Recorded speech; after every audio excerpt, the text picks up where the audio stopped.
দিন ধর্ম দেখলে এই শরীরের মধ্যে চুলকানি হয়, আছে, সব রকমই আছে।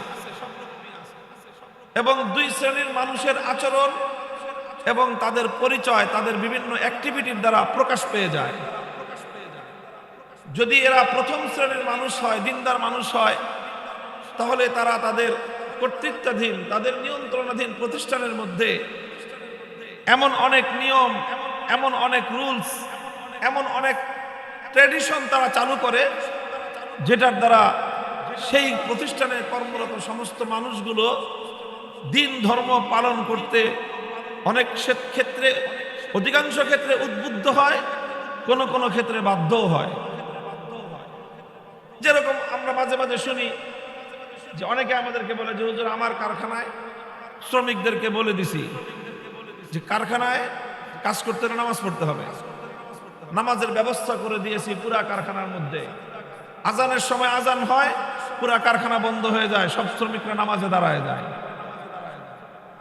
অনেক এরকম কারখানাও আছে নারী শ্রমিকদের জন্য, সেখানে যে তোমরা সবাই পর্দা করে আসবা, কেউ মাথা খোলা অবস্থায় আমার কারখানায় আসবা না, হিজাব করে আসবা, অন্তত মাথা ঢাকা অবস্থায়, শরীর ঢাকা অবস্থায় আসবা।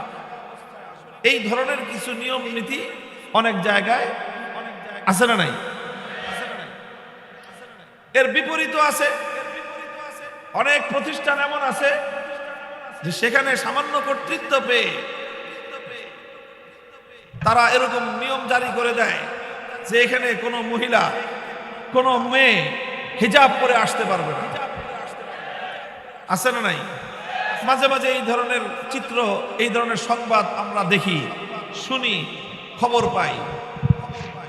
বলে দেয় যে কাজের সময়, অফিস আওয়ারে কেউ অফিসের কাজ বাদ দিয়ে নিজের ব্যক্তিগত ধর্ম চর্চায় যেতে পারবে না। এটাও বলে না যে নামাজ পড়তে পারবে না, নানা রকম ঘুরায় পেঁচায় বলে যে অফিস আওয়ারে অফিসের কাজ ফেলে রেখে নামাজ পড়তে যেতে পারবে না। এরকম ব্যবস্থাও হয়। মুহতারাম হাজিরিন, আমাদের মধ্যে এক শ্রেণীর মানুষ আছে, বরং আমাদের এই সমাজে বর্তমানে অধিকাংশ মানুষের, ভালো মানুষদের কথা বলতেছি, তাদের টেন্ডেন্সি হলো এই যে ভাই ধর্ম পালন করাটা প্রত্যেকের যার যার ব্যক্তিগত ইচ্ছার বিষয়, এটা নিয়ে কারো উপরে প্রাতিষ্ঠানিক কোনো চাপাচাপি করাটা ঠিক না। আল্লাহ বলেছেন, আল্লাযীনা ইম্মাক্কান্নাহুম ফিল আরদি আকামুস সালাতা ওয়া আতাউয যাকাতা ওয়া আমারু বিল মা'রুফি ওয়া নাহাউ আনিল মুনকার ওয়ালিল্লাহি আকিবাতুল উমুর। যে ঈমানদার তো তারা, মুসলমান তারা, যে আমি আল্লাহ বলতেছেন যদি আমি তাদেরকে পৃথিবীতে সক্ষমতা দেই, জমিনে যদি তাদেরকে আমি ক্ষমতা দেই, তো ক্ষমতা পেয়ে মুমিন মুসলমানদের দায়িত্ব কি, কর্তব্য কি? যদি আল্লাহ পাক কোনো মুসলমানকে ক্ষমতাবান বানান,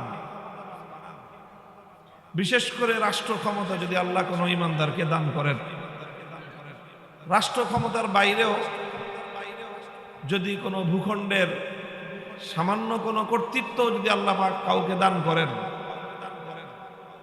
মূলত ক্ষমতার আসল মালিক কে? সন্দেহ আছে কোন? ক্ষমতা, কর্তৃত্ব, এটা তো একমাত্র আল্লাহ পাক রব্বুল আলামিনেরই মালিকানাধীন বিষয়। আল্লাহ পাক রব্বুল আলামিন অনুগ্রহ করে এক এক সময় এক একজনকে সেই কর্তৃত্ব এবং ক্ষমতা থেকে কিছুটা অংশ আল্লাহ দান করেন। অনেককে আল্লাহ পাক রব্বুল আলামিন পরীক্ষায় লিপ্ত করার জন্য এই ক্ষমতা এবং সক্ষমতা আল্লাহ দান করেন। আল্লাহ দেখতে চান যে ক্ষমতা পাওয়ার পরে, কর্তৃত্ব পাওয়ার পরে আল্লাহর বান্দাদের আচরণ কেমন হয়, এটা আল্লাহ দেখতে চান। তো আল্লাহ বলতেছেন যারা নাকি আল্লাহর প্রিয় বান্দা, যারা ঈমানদার মুসলমান, তারা কর্তৃত্ব আর ক্ষমতা পেলে কি করবে? তাদের প্রথম এবং প্রধান দায়িত্ব কি? আল্লাহ বলতেছেন প্রধান দায়িত্ব হলো আকামুস সালাতা ওয়া আতাবুজ যাকাতা ওয়া আমারু বিল মারুফি ওয়া নাহাউ আনিল মুনকার। চারটা দায়িত্বের কথা আল্লাহ এখানে উল্লেখ করেছেন।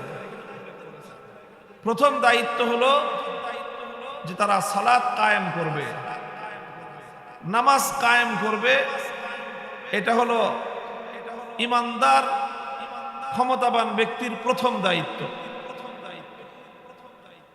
দ্বিতীয় দায়িত্ব হলো আতাউজ যাকাত, যে তারা যাকাতের বিধান বাস্তবায়ন করবে। তৃতীয় দায়িত্ব হলো আমারু বিল মারুফ, তারা সৎ কাজের আদেশ দিবে।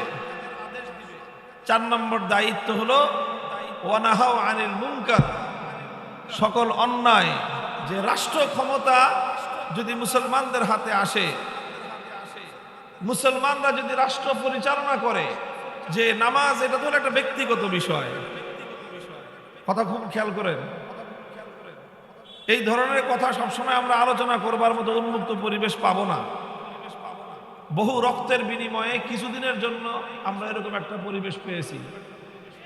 যদি আমরা এটাকে কদর করি, এর শুকরিয়া আদায় করি, তাহলে হয়তো এটা আরো প্রলম্বিত হতে পারে।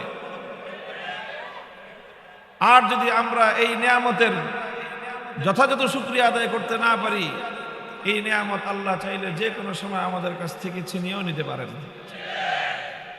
তো এই জন্য সময়ের সদ্ব্যবহারের দায়িত্বশীল হিসেবেই আমি কথাগুলো আপনাদের কাছে বলতেছি। যে নামাজকে আমরা অনেকে মনে করি যে এটা একটা শুধুমাত্র ব্যক্তিগত বিষয়। যদি কোনো ব্যক্তি চায় নামাজ পড়বে পড়বে, কেউ যদি না চায় পড়বে না। কেউ নামাজ পড়তে না চাইলে তার উপরে কোনো চাপাচাপি করা, বাধ্য করার কোনো সুযোগ নাই, এটা অনেকের ধারণা।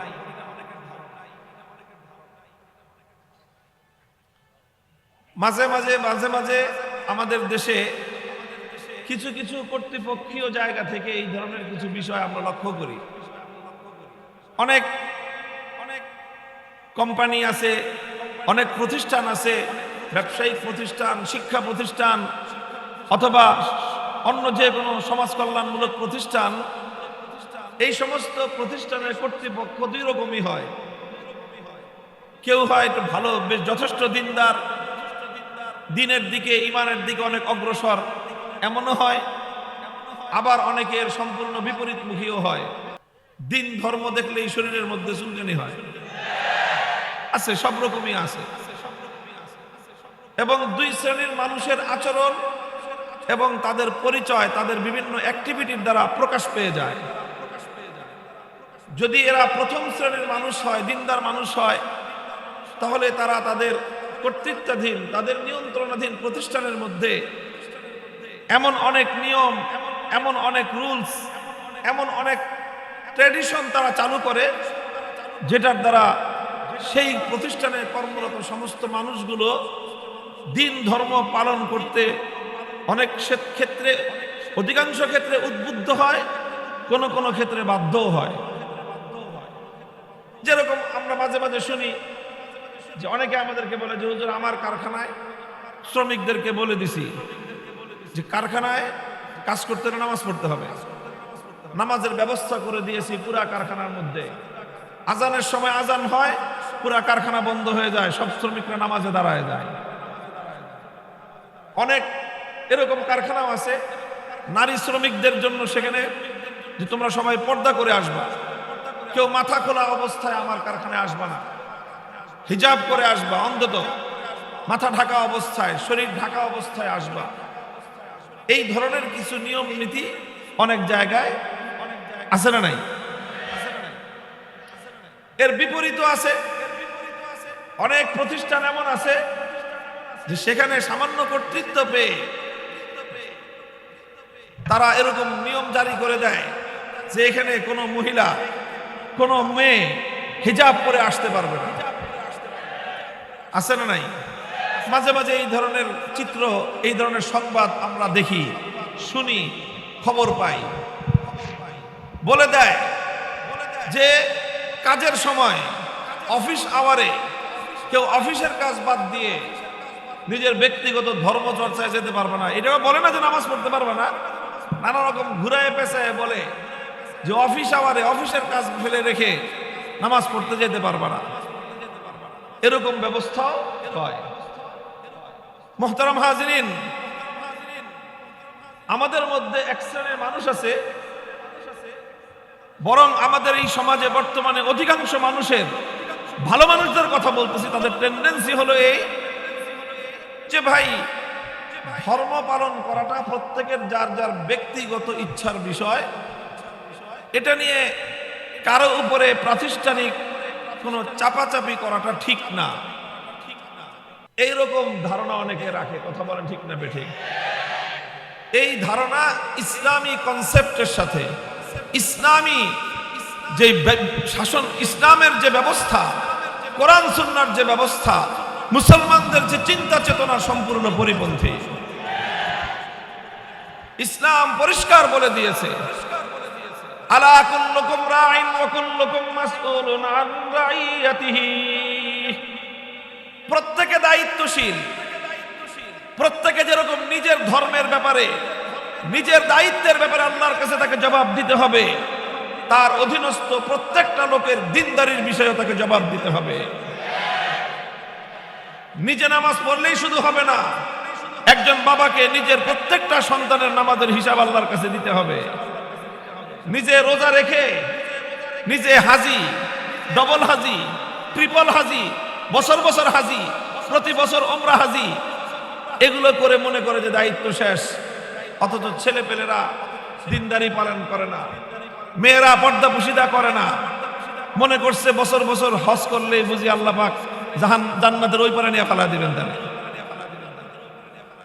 হ্যাঁ, আপনি হজ করেন, ভালো কথা, ব্যক্তিগত আমল করা অবশ্যই নেক কাজ, কিন্তু ব্যক্তি নিজে যেরকম তার নিজের আমলের জন্য আল্লাহর কাছে জবাব দিতে হবে, নিজের অধীনস্থ প্রত্যেকটা লোকের আমলের জন্য তাকে আল্লাহর কাছে জবাব দিতে হবে। কারখানার মালিক যদি সুযোগ থাকে, প্রতিষ্ঠানের কর্মকর্তা তার যদি অবকাশ থাকে, তার হাতে যদি ক্ষমতা থাকে, সেই ক্ষমতা প্রয়োগ করে প্রত্যেক ইমানদারকে ইবাদতের জন্য, নামাজের জন্য, আল্লাহর হুকুম পালন করার জন্য সক্ষমতা থাকলে বাধ্য করাই দায়িত্ব। সার্কুলার জারি করতে হবে যে আমার অফিসে চাকরি করতে হলে নামাজ পড়তে হবে, সার্কুলার জারি করতে হবে আমাদের কর্ম কারখানায় চাকরি করতে হলে হিজাব করতে হবে। এটাই একজন ইমানদার যখন ক্ষমতা পাবে, একজন ইমানদার যখন কর্তৃত্ব পাবে, আল্লাহর কোরআন তাকে এই দায়িত্ব অর্পণ করেছে। আমাদের যেই ধারণাটা সমাজে স্বাভাবিকভাবেই সকলের মধ্যে আছে, যেই ধারণাটা আমরা, যেই কনসেপ্টটা সমাজে, আমাদের সমাজে ব্যাপকভাবে মানুষ লালন করে, সেটা হলো কি, আবার বলছি, সেটা হলো কি যে ধর্ম ভাই ব্যক্তিগত যার যার বিষয়, এটা নিয়ে কেউ কারো উপরে চাপাচাপি করবেন না। এইরকম এই জাতীয় ধরনের মানসিকতা আমাদের মানুষের মধ্যে আছে না নাই? এই মানসিকতাটা ইসলামের দৃষ্টিতে একটা বিভ্রান্ত চিন্তা। ইসলামের দৃষ্টিতে আমি বলছি এটা একটা ভ্রান্ত চিন্তা।